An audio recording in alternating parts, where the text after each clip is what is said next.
आदरणीय सभापति महोदय, आदरणीय सभापति महोदय, आपकी आज्ञा से इस गर्ममयी सदन के माध्यम से मैं देश की जनता को बधाई देना चाहता हूं, जिनके सहयोग से बीजेपी एनडीए में नरेंद्र मोदी जी के नेतृत्व में तीसरी बार सरकार बनाने का मौका जो है वो दिया है। अध्यक्ष जी, सभापति जी, ये इतिहास है और पिछले 60 वर्षों में पहली बार ऐसा हुआ है कि किसी एक व्यक्ति के नेतृत्व में देश में तीसरी बार लगातार किसी ने सरकार बनाई हो। वो हैं देश के प्रधानमंत्री नरेंद्र भाई मोदी जी। महोदय, ये तब संभव हो पाया है जब देश के प्रधानमंत्री नरेंद्र मोदी जी ने पिछले 10 वर्षों में सेवा भाव से देश की सेवा की है और ऐसी ऐसी योजनाएं देश को समर्पित की हैं जिनका लाभ देश के गरीब, गांव और किसानों ने लिया है। और तीसरी बार वही प्रधानमंत्री बन सकता है जो देश और समाज के हित में काम करता है। और महोदय, ये जनता है, ये सब जानती है कि किसको कहाँ बिठाना है और उन्होंने जिसको जहाँ बिठाना था वहाँ बिठाया भी है और दिख भी रहा है।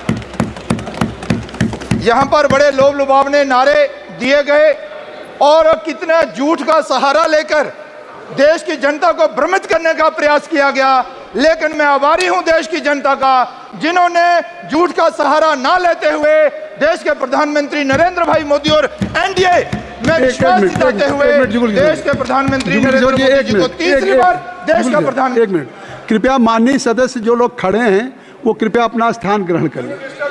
आप भी लोग बैठ जाएं प्लीज।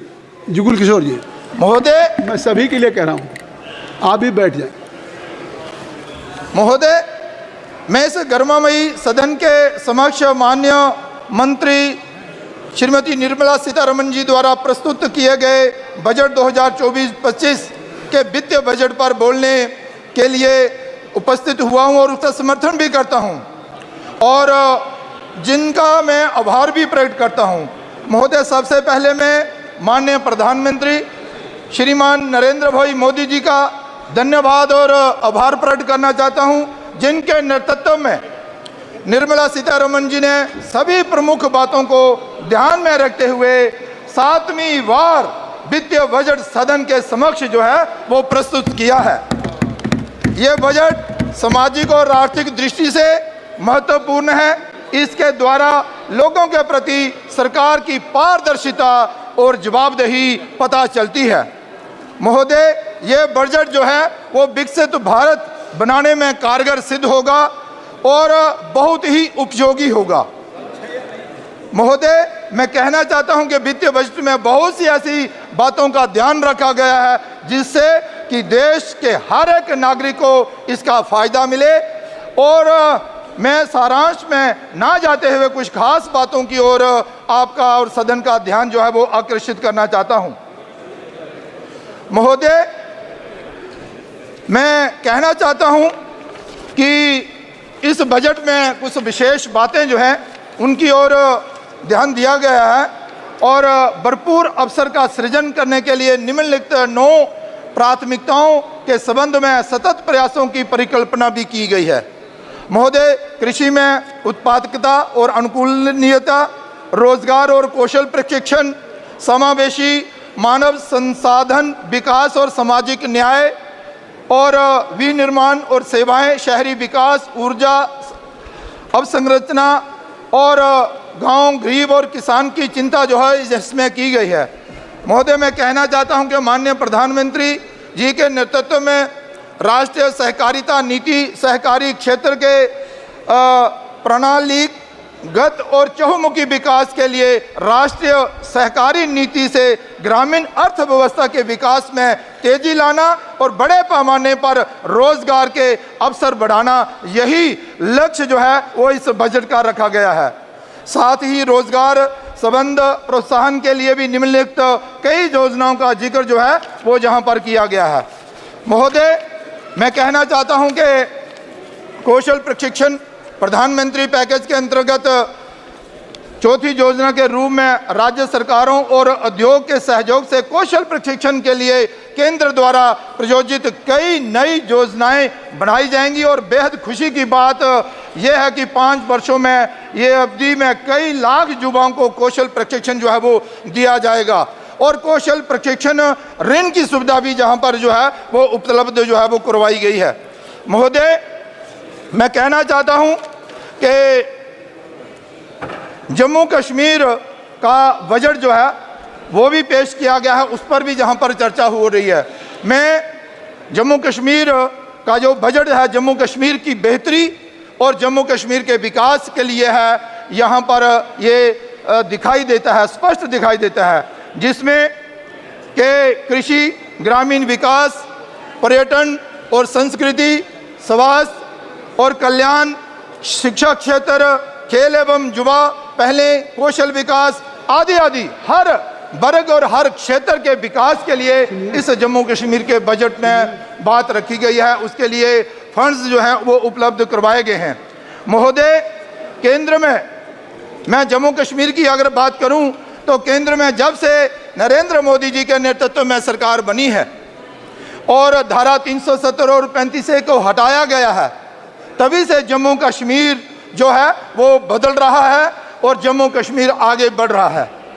महोदय, जम्मू कश्मीर में विकास तेज गति के साथ आगे बढ़ रहा है और अगर मैं कहूं तो 100 की स्पीड से जम्मू कश्मीर में जो विकास है वो आगे बढ़ रहा है। जैसे ही आप लखनपुर से जम्मू कश्मीर की ओर आगे बढ़ेंगे तो दिखाई देगा बदलता जम्मू कश्मीर और बदलता जम्मू, और विकास के कार्य जो हैं वो हर जगह दिखाई देंगे। महोदय, आज जम्मू कश्मीर में बहुत बड़े बड़े फ्लाईओवर बन रहे हैं, ब्रिज बन रहे हैं, नेशनल हाईवे बन रहे हैं, एक्सप्रेस वे जो कि दिल्ली, अमृतसर और जम्मू कटरा तक जा रहा है, बड़ी तेजी के साथ आगे बढ़ रहा है, उसका काम जो है वो चल रहा है। महोदय, मैं अगर जम्मू के विकास की बात करूं तो जम्मू की हमेशा अपेक्षा होती रही है, चाहे वो कांग्रेस के नेतृत्व में हो, चाहे वो नेशनल कॉन्फ्रेंस और PDP के नेतृत्व में हो। विशेष तौर पर जम्मू कश्मीर के विकास के लिए, जम्मू कश्मीर के समाज के हित के लिए, जम्मू कश्मीर के युवाओं के लिए तो कोई कदम जो है वो पहले नहीं उठाए जाते थे। सिर्फ पार्टी और परिवार की चिंता करना ही पार्टियों के स्वभाव में था।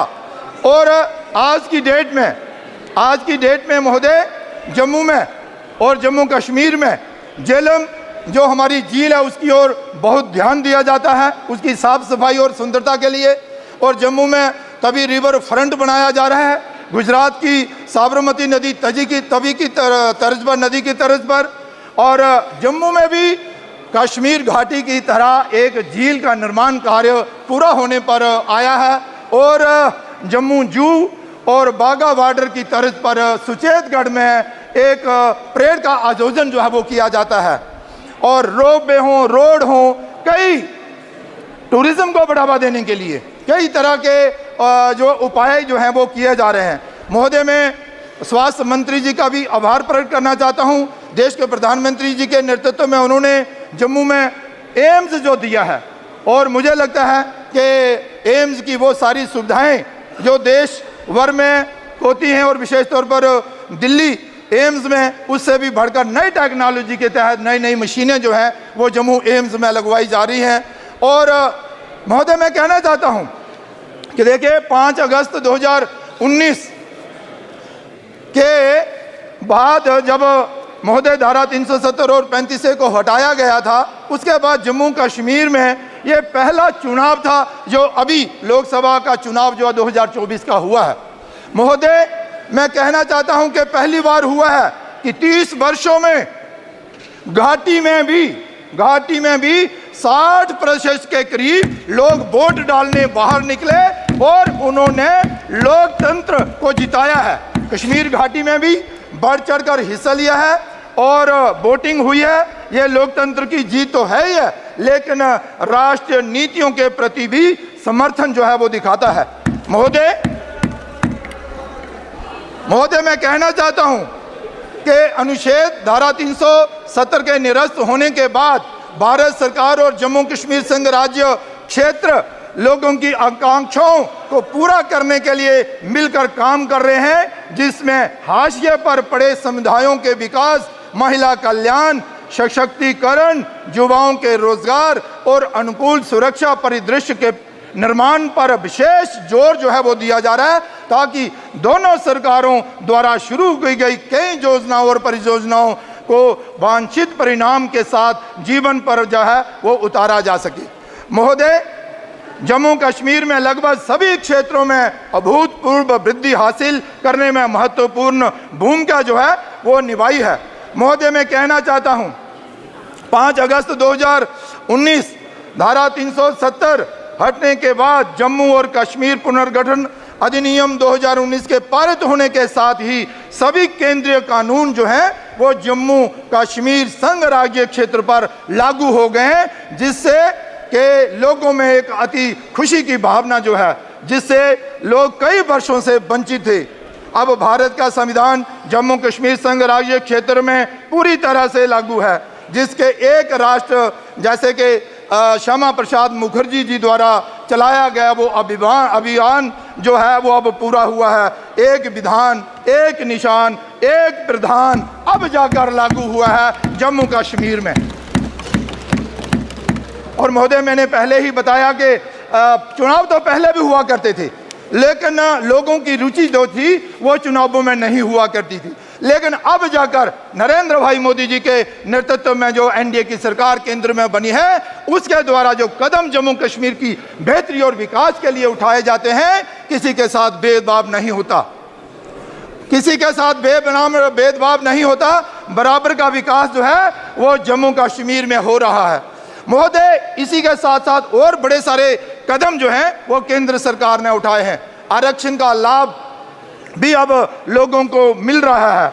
और महोदय, मैं कहना चाहता हूं अन्य पिछड़ा वर्ग के आरक्षण का लाभ जो है वो 8% बढ़ाया गया है।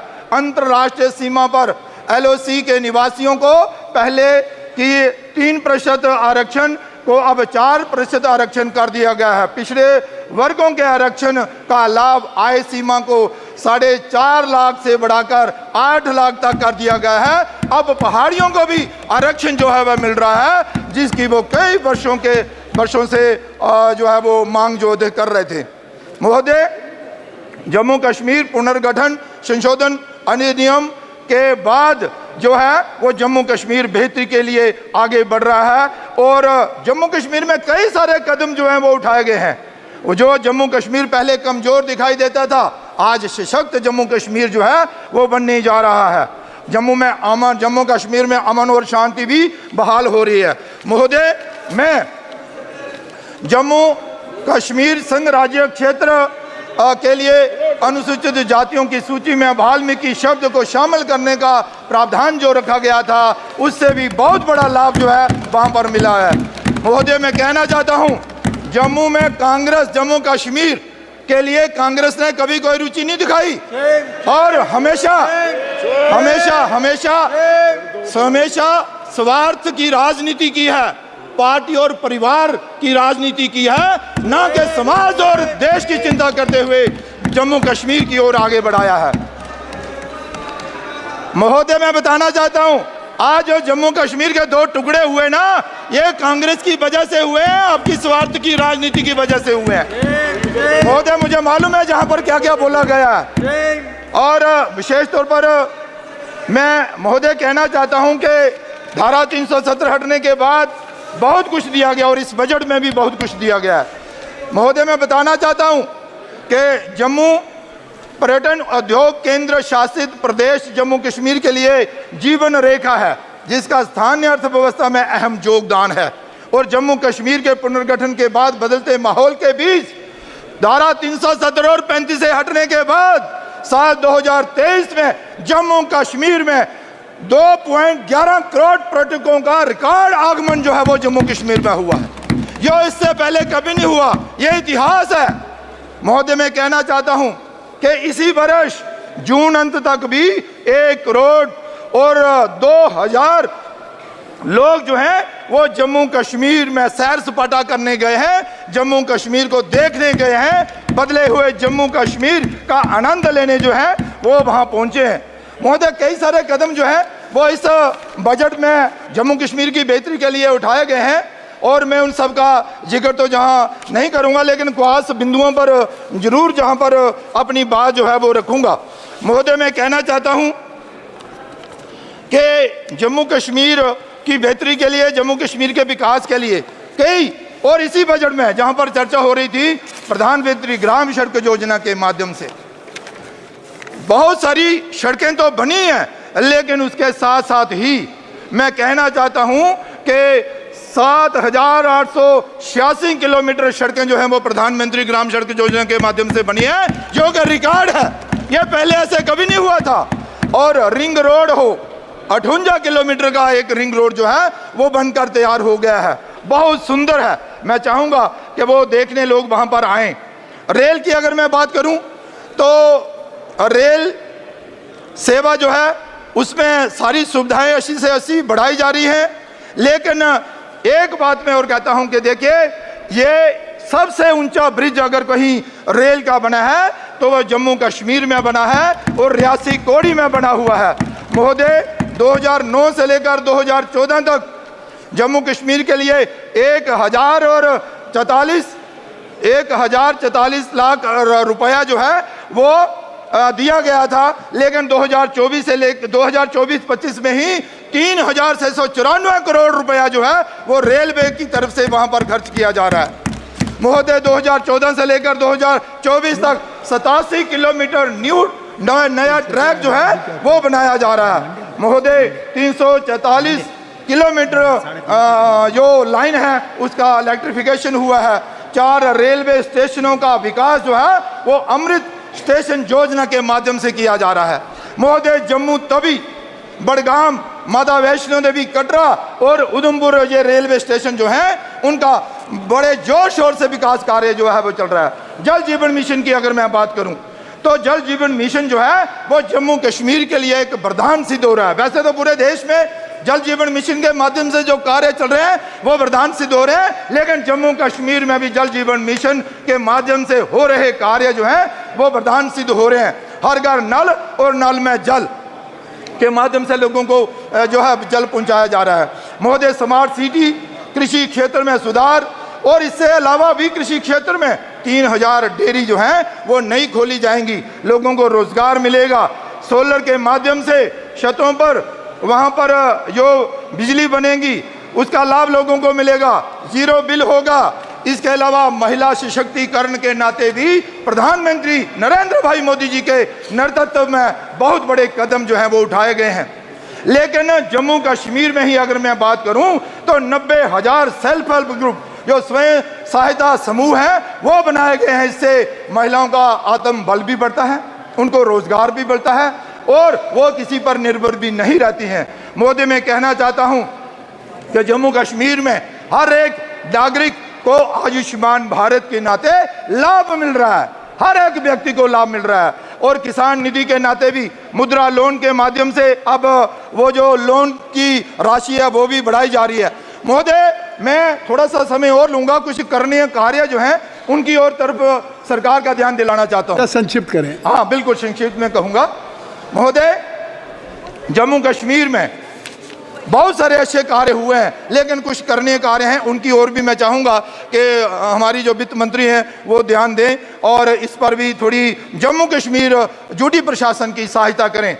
जैसे कि वहाँ पर हमारे डेली वेजर हैं, कैजुअल लेबर हैं, नीड बेसिस लोग हैं, PHE, PDD, PWD आदि में काफ़ी लोग हैं जो काम कर रहे हैं। उनको नियमित करने की ज़रूरत है क्योंकि उनकी तनख्वाह बहुत कम है और जम्मू कश्मीर को केंद्र की सहायता चाहिए। इनको परमानेंट करने के लिए मैं चाहूँगा कि वित्त मंत्री कोई ऐसी योजना बनाएं जिससे कि भाई जम्मू कश्मीर सरकार को सहायता मिले और ये जो PHE, PDD, PWD जितने भी हमारे कैजुअल लेबर नीड बेसिस लोग हैं उनको नियमित जो है वो किया जाए। धन्यवाद महोदय, मैं कहना चाहता हूँ अंत में कि देखिए, ये प्रधानमंत्री नरेंद्र भाई मोदी जी की दूरदृष्टि सोच केंद्र सरकार की के POJK के रिफ्यूजी हों चाहे वेस्ट पाकिस्तान के रिफ्यूजी, कांग्रेस सरकार ने कभी भी उनको और ध्यान नहीं दिया, लेकिन उनको सारे अधिकार देते हुए उनका पुनर्वास जो है वो किया है। लेकिन मैं कहना चाहता हूं महोदय, POJK के और वेस्ट पाकिस्तानी रिफ्यूजी और लोकल अलाटी जो हैं उनको जमीन तो दी गई है लेकिन मालिकाना हक जो है उनको नहीं दिया गया है। मैं चाहता हूं कि उनको मालिकाना हक मिले, इसलिए भी मिले कि किसान प्रधानमंत्री किसान निधि का लाभ जो है उन लोगों को नहीं मिल पा रहा है जब तक कि उनको मालिकाना हक नहीं मिलता। और उनको जगह मिली है, अलाट है, वो खेती बाड़ी कर रहे हैं, लेकिन उनको मालिकाना हक मिलना चाहिए। और मैं एक और, दरिया चिनाब हो, तवी हो, बलोल हो, चाहे देवक नदी हो, जहां पर बांध बनाने की बहुत बड़ी जरूरत है, उसकी भी राशि जो है वो मुहैया करवाई जाए। टूरिज्म के नाते परमंडल हो, उत्तरवानी हो, खोड़ी हो, सुरिंसर हो, मानसर हो, जाके पत्नी टाप हो, इन क्षेत्रों का भी विकास करना जो है वो बहुत जरूरी है। बहुत बहुत आपने मुझे समय दिया, मैं आपका आभार प्रकट करना चाहता हूं और विशेष तौर पर निर्मला सीतारमण जी, नरेंद्र भाई मोदी जी का आभार प्रकट करता हूं कि उन्होंने जम्मू कश्मीर की बेहतरी और विकास के लिए काफी अच्छा बजट जो है वो बनाया है। धन्यवाद, धन्यवाद।